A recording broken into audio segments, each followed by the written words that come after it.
that's considered the marketing savior for the sport. So many people were also painting her out to be the problem. She could never do enough. She could never speak out enough. WNBA players are upset over Caitlin Clark's recent offer from Europe. The entitled players feel that because they have been in the league longer, they should also receive a large contract. Game is physical. Caitlin is helping to grow the league. These women understand that, but she cannot be babied as a rookie. That's all I'm at. The NBA will collapse as a result of Caitlin's move overseas. She will become the most paid athlete in the world, something she truly deserves, and she may at last be in a league that respects her in contrast to players who aren't cheering for her demise. Here's the reality. It wasn't what it is. The quality of basketball may have been up to snuff, and you had somebody as popular as Cheryl Swoops who had her own signature shoe, had to deal with Nike and all of this other stuff. But the bottom line is, very few people gave a damn. Given that Nalissa Smith was filmed laughing with DJ Carrington over the viral eye poke, why would Caitlin want to stay in a league where even her own players turn against her? Ow! Oh, I'm sorry. You poked me in the eye.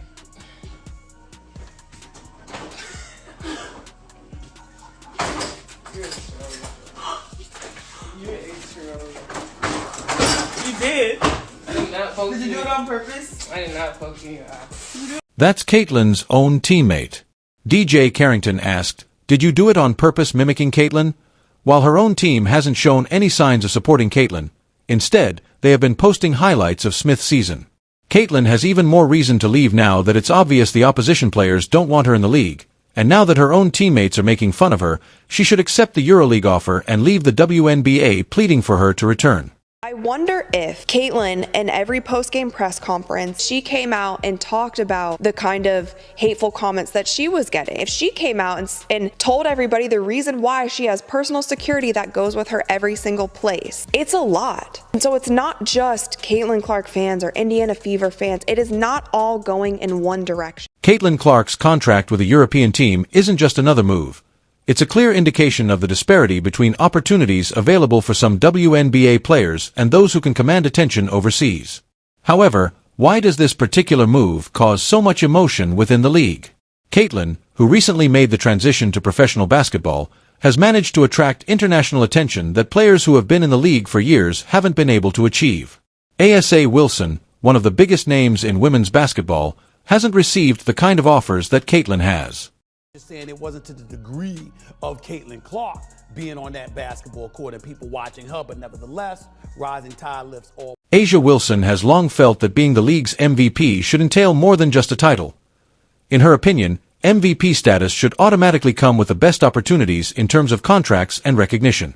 However, what she's seeing now is that Caitlin Clark, who hasn't played nearly as long or accomplished as much in the professional realm, is receiving offers that someone of A'ja's caliber should be receiving.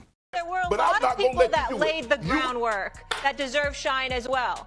Here's what we're going to do. Are they playing now? Here's what we're going to do. Are they playing now? We don't have Andrea. Remember, you got we don't have any of the women, Chanae. They'll come back on. We'll revisit this conversation. Glad. While Caitlin was still playing at the college level, her games were packed with fans who couldn't wait to watch her play. But A'ja, despite being the MVP, wasn't drawing the same crowds at the WNBA level.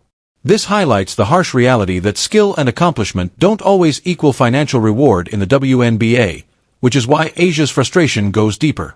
There's a reason 12 million people are watching ESPN for a game. If that game was on CBS, they probably would have had 25, 30 million people watching that game. DJ Carrington's animosity towards Caitlin Clark is not a secret. The two players have a history, and Carrington's feelings of resentment came to a head during the infamous EY Pook incident, which left Caitlin with a black eye. Instead of showing remorse for her actions, Carrington chose to mock Caitlin, further escalating the tension between them. This public display of disrespect wasn't just a one-time incident, it's indicative of a deeper resentment that Carrington has harbored towards Caitlin for. Sometimes resentment likely stems from the fact that Caitlin has become the face of women's basketball in a way that Carrington hasn't been able to. While Carrington is a talented player in her own right, she hasn't been able to achieve the same level of fame or success as Caitlin. This has created a sense of bitterness which was only exacerbated by the IPOOK incident. For Carrington, Caitlin's rapid rise to stardom feels like a personal slight, as if her own hard work is being overlooked in favor of someone who hasn't paid the same dues. The most watched WNBA games in over 2 decades. What does that tell you?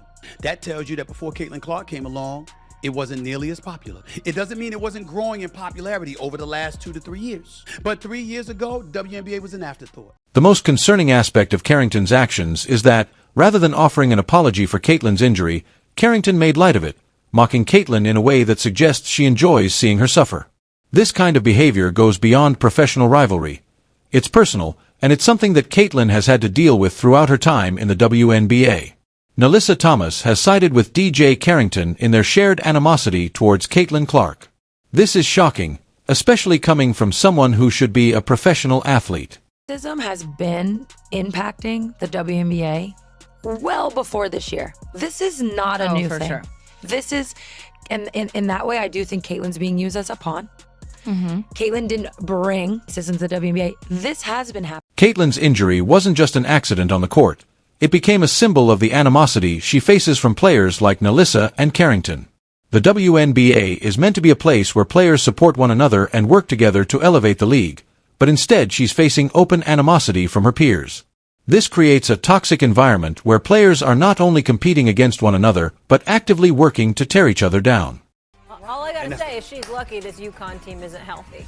And that's a true statement. That's wrong, Molly. Monica? That's wrong, Molly. Molly, like it's excuses. 5 top players, it's excuses, am I right? Molly. It's excuses. Major injuries. You would not be saying that if it wasn't UConn. Major stars not playing. Listen, excuse me, it's her against Caitlin Clark. Stephen A. Ain't no excuses. Stephen you A. got there. Wait a no, minute. don't want to hear that now. Stephen A. Let me tell you, if Paige Georgetown Becker, get back in the mix, I'm going to be insufferable. I'm just telling you that now. What? If Paige Beckerson basically missed 2 seasons, I don't know if we'd be talking about Caitlin Clark the way we are. The frustration Caitlin Clark faces doesn't stop at her interactions with other WNBA players. It extends to her own team. The Indiana F in professional sports. A team is supposed to represent a safe and supportive environment where players are united in a common goal, winning games and achieving success together. It's about trust, collaboration and solidarity, especially during challenging moments. However, for Caitlin, the reality with the Indiana Fever has been anything but supportive. Instead of rallying around Caitlin, who was clearly the victim of a physical injury, the Indiana Fever seemed indifferent, failing to publicly defend her or even acknowledge the situation in a meaningful way. Caitlin, this must have felt like a betrayal. Not only were her efforts being sidelined, but her own team seemed more interested in celebrating the achievements of others rather than protecting one of their star players. This situation raises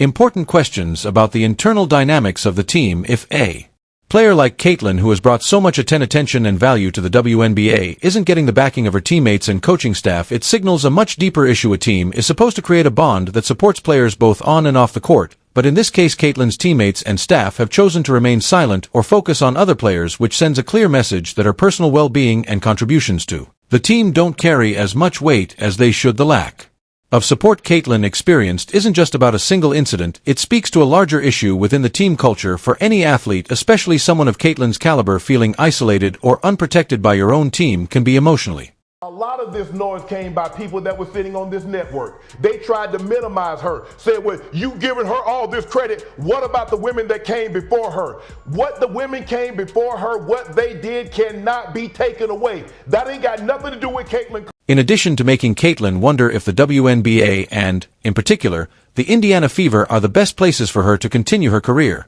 After all, why would she stay in a situation where her own team doesn't seem to have her back? This incident adds another layer to Caitlin's decision to consider playing in Europe. It can shake a player's confidence and lead to feelings of alienation, which in turn impacts performance and overall happiness within the league. Not only would she probably make more money and encounter less animosity from rival players, but she might also find herself in a more respectful and encouraging team environment.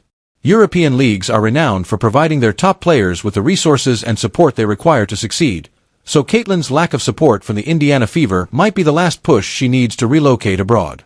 I know when they got eliminated from the playoffs, the attendance dropped, the ratings dropped. If the WNBA is more, it is, and I get it. Why aren't people? The WNBA has always had trouble competing with other major sports leagues, so losing someone like Caitlin who could attract new fans could be devastating. The worry is that Caitlin's move to Europe could set a precedent. If one of the league's biggest stars can leave for better opportunities abroad, what's stopping other top players from doing the same? The WNBA could find itself in a situation where its best talent is playing overseas, leaving the league with fewer star players to attract fans. Caitlin's departure could be the tipping point that would undo years of hard work and advancement. This isn't just about Caitlin, it's about the WNBA's future as a whole. Angel Reese, DJ Carrington, and Asia Wilson are aware that the league can't afford to lose its biggest stars, but Caitlyn's departure indicates that the league isn't doing enough to keep them. Caitlin Clark's choice to sign with a European team could have long-term repercussions for the WNBA, which has spent years attempting to grow its fan base, boost viewership, and establish itself as a major player in the professional sports industry. One of the main players promoting that expansion was Caitlin.